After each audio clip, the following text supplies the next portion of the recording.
co-author of India since 1980. He was teaching at JNE before he joined NES. So can I ask Professor Jal, you can proceed? Can I use the laptop? Sure. Please take a little longer than we know. Your reputation because of all of the scenes you always imagine. Good afternoon, and thank you very much for the invitation to be here today to speak on this wonderful book, which I have to say, there's a pattern here. I also spoke in the panel discussion on the prequel, as we call them in India, to this book. That's an Indianism. The opposite of sequel is prequel. So I spoke at the panel discussion of the Political Studies Association of the UK several years ago when Reinventing India was just published. So it's especially pleasant to be here and to do this today. And in fact, I began reading this as a successor to Reinventing India. I wasn't sure that John would see it as a sequel, but it clearly is one. I think, of course, this book has one additional author. That one was written by John Harris and Stuart Corbridge. And this book also has a rather innovative structure, which I like very much. Reinventing India had a central thesis about the founding myths. This one is structured around questions. So it's a bit like everything you always wanted to know about India but were afraid to ask. You have all the answers here. Almost all the important questions one might ask to do with the Indian economy, Indian society, Indian politics, which goes all the way from growth and poverty to civil society, caste, gender, and of course democracy, governance, and conflict. Like Reinventing India, this book is also bound to have a very wide public appeal. Perhaps to an even greater extent than that book, it gives us an enormous range of scholarship on a particular subject. Every chapter has a particular theme, situated in the context of a vast comparative as well as considerable theoretical literature on the subject.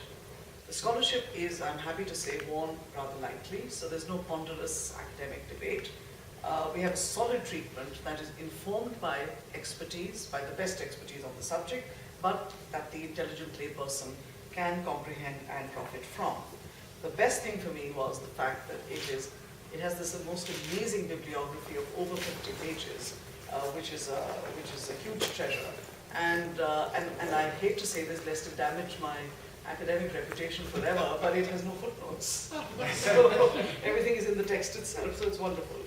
Anyway, I'll make a few comments focusing on particular areas, politics, governance, and society. And I'll start with the chapter titled, Is the Indian State Delivering on Promises of Inclusive Growth and Social Justice?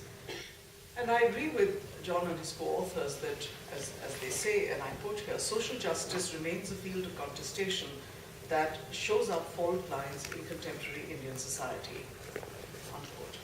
But the really important question, of course, is which fault lines? The authors identify a contention between, or rather within, the elites, within the middle class, between a distinctly liberal and what they call a broadly social democratic project. The problem is that these classes are participants, definitely energetic participants in the inclusive growth debate. And these positions that they have taken, liberal or broadly social democratic, are positions in and within the inclusive growth debate. They are, however, external to the debate on social justice. The phrase social justice is, in the Indian popular political imagination, not about rights at all. It is about identities, it is about caste politics, it is about the politics of backwardness. On the whole, in popular mobilizations, as well as in the discourse of political parties, this is the meaning of social justice that tends to trump other meanings of justice as distributive, justice in the sense of social and economic rights, the way in which academics tend to think about social justice. But in the Indian political discourse. That is not the way in which social justice is thought about. So the question of which fault lines, I think, is a very important question, and I fully agree with the authors that this remains a field of contestation, but it's a field of multiple contestations, or at least dual contestations, rather than one type of contestation. On to the chapter on how a weak state promoted audacious reform. And weak within single inverted commas, I don't quite know why. Professor Harris just presented a few minutes ago a most persuasive argument about the Indian state. But one wonders if the Indian state should really be described as weak. If it were purely held to ransom by corporate interests, which it is partially, only held by corporate interest to ransom, it would be one thing. But one wonders if, given the nexus between, the mutually enriching nexus between capital, the political class, and the bureaucracy, this is an adequate description. And this is the nexus, after all, with all its faults, the anti-corruption movement is targeted. So the Indian state is certainly weak in capacity to deliver development, or responsive governance, or even public service delivery. But it is strong enough somewhere. It has a structural strength, a reserve power, which enables it to effect reforms that are unpopular, to enact laws like the SEZ Act 2005 in a matter of minutes without almost any debate. So it has a certain reserve power and a certain structural strength, and I'm wondering whether we need to revisit the characterization used by Suzanne and Lloyd Rudolph many, many years ago, when they called it a weak-strong state, and maybe need to rethink, weak in relation to which classes, strong in relation to which other classes, and so on. Maybe that category still has some purchase. But I think that this chapter opens up a really interesting research agenda, and I hope that in future, in the sequel to this one, there will be some further reflections on this. On India's democracy and whether it's been a success or not, the authors make the distinction, which has been, which is standard in our literature, formal versus substantive democracy. I was intrigued by the fact, and I'd like Professor Harris to respond if he can to this, by the fact that the institutions of formal democracy are assessed, and quite favorably, at the national level, while the indicators of substantive democracy are addressed at the state level. Now, it could be the case, arguably, that the institutions of formal democracy may also reflect significant variations and differences across the states, particularly if you think about states that have experienced conflict. If you think about Jharkhand, Chhattisgarh, if you think about the Northeast, if you think about Assam, think about Kashmir, then maybe even the institutions of formal democracy will not seem so invariably successful. So in terms of institutionalization, deinstitutionalization, the performance of state legislatures and so on, there could be significant variations across the states as well in terms of formal democracy. Why then should we employ two different levels of analysis when we talk about formal and substantive democracy? I'm sure you have a very good answer to this, but I just thought I'd put the question out there. I have a little bit of a disagreement with the authors who have made sort of a few comments in passing about the Indian Administrative Service, and this is central to India's governance as we know.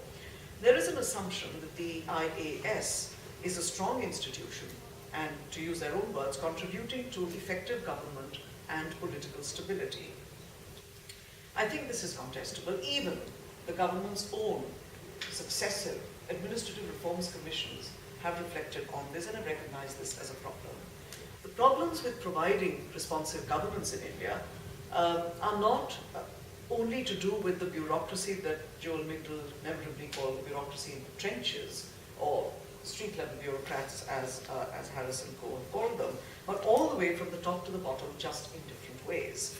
And one of the most illuminating recent books on this subject is the eponymous An Insider's View by a recently retired IAS officer called Javed Chowdhury, who tells us that if you look at the first 15 years after independence, the IAS, there was a paternalist model of governance.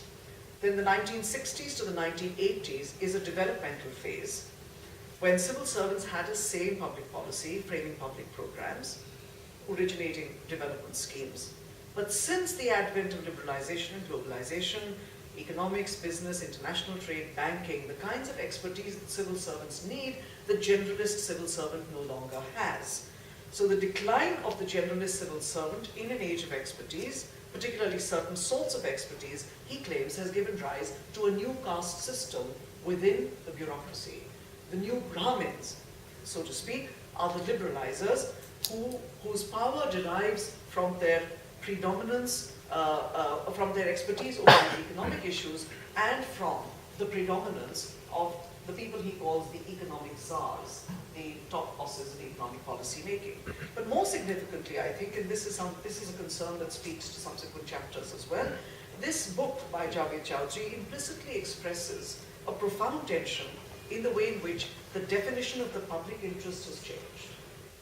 Above all, in the mindsets of those who have been the custodians of it since independence, that is the civil service. He says 50 years ago, the civil service was a major force for the good in defining the public interest. Now, however, and I quote him, the coin of public interest is an extinct currency. 50%, he says, are venal as an insider. But how much of this is because of the venality of that 50%, or simply because the landscape of governance has changed, making it impossible for that particular clock to be turned back? In a sense, the contestation over how the public interest is defined lies at the very core of Indian debates today.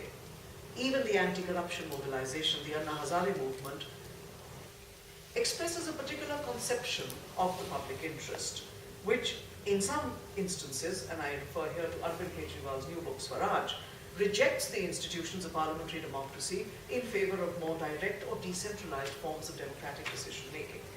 This is something that Indian society has to negotiate. Finally, do I have a couple of more points? One on, does India have a civil society? I am in complete agreement with the authors and their dominant thesis about middle-class activism. I am in general in agreement with their repudiation of what might be called a conceptual purism about the use of these terms, such as civil society, that marks, for instance, very sharply Professor Andre Bete's new book, Democracy and Its Institutions. I was happy also to see Partha Chatterjee's binary of civil and political society being interrogated, not from the perspective of conceptual purism, because I don't think that's a very sensible way to interrogate it, but in more substantive terms. However, I would like to elaborate a little more on the argument here about civil society. I think there were more problems with the Anna Hazare movement than the one that this book identifies, which is the disparagement of parliamentary institutions. The movement leaders have been happy to consort with all manner of religious leaders, even with some members of the political class, including senior ministers, whose venality was in fact the object of their attack. It did not have any kind of a progressive agenda beyond anti-corruption, no progressive governance agenda. Not even, let alone the kind of thing that you saw in, I won't compare it with the Arab Spring, but certainly the Occupy movements. There is little evidence that the people who supported this movement in large numbers are also sensitive to problems of poverty and inequality in India, are sensitive to the inequalities of caste and minority status. There's very little evidence to tell us that. Similarly, the more recent mobilization against the gang rapes in Delhi in December 2012, we find similar, equally grotesque forms of sexual violence being perpetrated against women in rural India on a daily basis, but we don't necessarily see the same kind of outpouring on the streets, which is not to undermine the importance of that, of those protests. They were extremely important. I participated in them myself, so I obviously recognize their importance. However, having said that, I think we need to recognize that our attention and our anger is provoked only at particular moments when middle-class activists rise for middle-class, in support of middle-class constituencies. More than that, what has worried me, and John, I'd like your response to this, because you mentioned cities at the end as a gap. These protests of thousands of young men and women in December and January was appropriated in what I consider unfortunate ways to construct a new social divide between the urban and the rural. Many very influential media people made the argument that the government needs to wake up and give urban India its due. The argument is deeply flawed, of course, but it goes something like this. The government listens only to rural India because rural India has more votes. It is high time now that the urban middle classes, who have gathered at India Gate and Jantar Mantar and in many other cities across India, also be heard. Now this is disturbing because, leave aside the question of when this urban India last bothered to exercise its franchise, what is urban India anyway? Does it encompass the urban poor or does it not? And a lot of the time it does not. Is urban just a metaphor for the urban middle class and upper class? Which I suspect it is. The unfortunate girl who was raped and killed in that terrible incident was aspirationally middle class. Hers was exactly the kind of class mobility story that Indians love, because it preserves their faith in the inherent fairness and the opportunities of the post-liberalization model of urban development and prosperity. If she'd been a poor girl from a slum who dropped out in the 5th grade, worked as a part-time domestic, one wonders if she would have been quite as wholeheartedly embraced by these groups. But in general, the tendency to create and to construct these sorts of new social divides between urban and rural is not, I believe, conducive to building a more generalized sense of social solidarity. Does caste still matter in India? It does, and the authors have also suggested that it does, even though to a lesser extent they say that before. I would add to this a couple of small points, which is the debate on Muslim quotas, whether they should be restricted to the lower castes, the backward castes, among the Muslims, the Pasmanda groups or not. Again, the debate on the women's reservation bill, the fact that this bill has not been enacted, though it has been under consideration for 16 or now 17 years perhaps, which is stuck only on the issue of sub-quotas. Other sub-quota debates, all the way from Nagaland to Rajasthan and Andhra Pradesh to Uttar Pradesh, all of this suggests that the political and administrative salience of caste is greater than ever before. Its social salience, as expressed in overt discrimination, may have declined even if marginally, and at least partially as a result of urbanization. And finally, how much have things changed for Indian women? This is a really important chapter because it links women's control over land and assets to issues of access and power, and both of these to empowerment in general. I would go even further to look at not only what women have not achieved in comparison to men, but also the forms of sexual violence that are part of the structural condition of women from the prenatal stage to the end of their lives.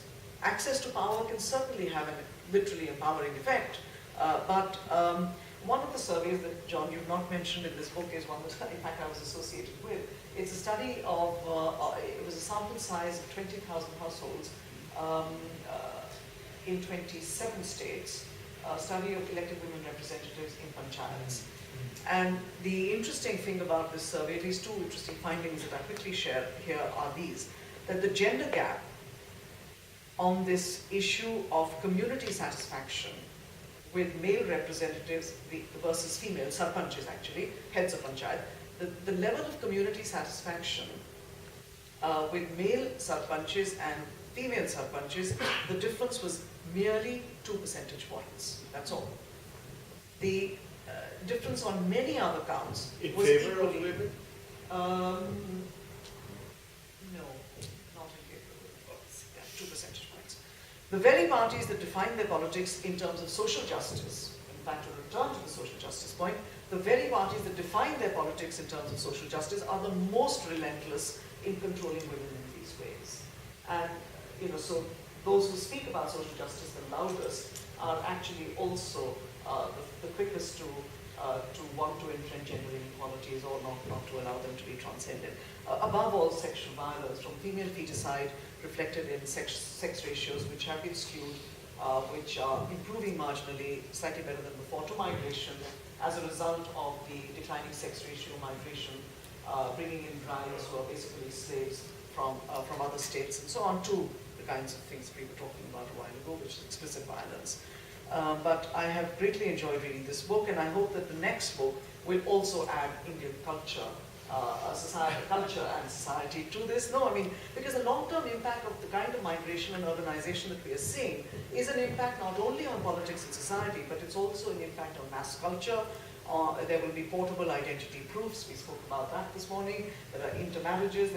There is possibly likely to be a greater fungibility of caste identities and so on. So I hope that the next edition, the sequel, will talk about these long-term impacts of migration and urbanization. And I also hope that it will return to a topic that has not been studied for some time now, which is how robust are India's institutions. I think it's time to reevaluate those as well. Thank you very much, and thank you for the invitation.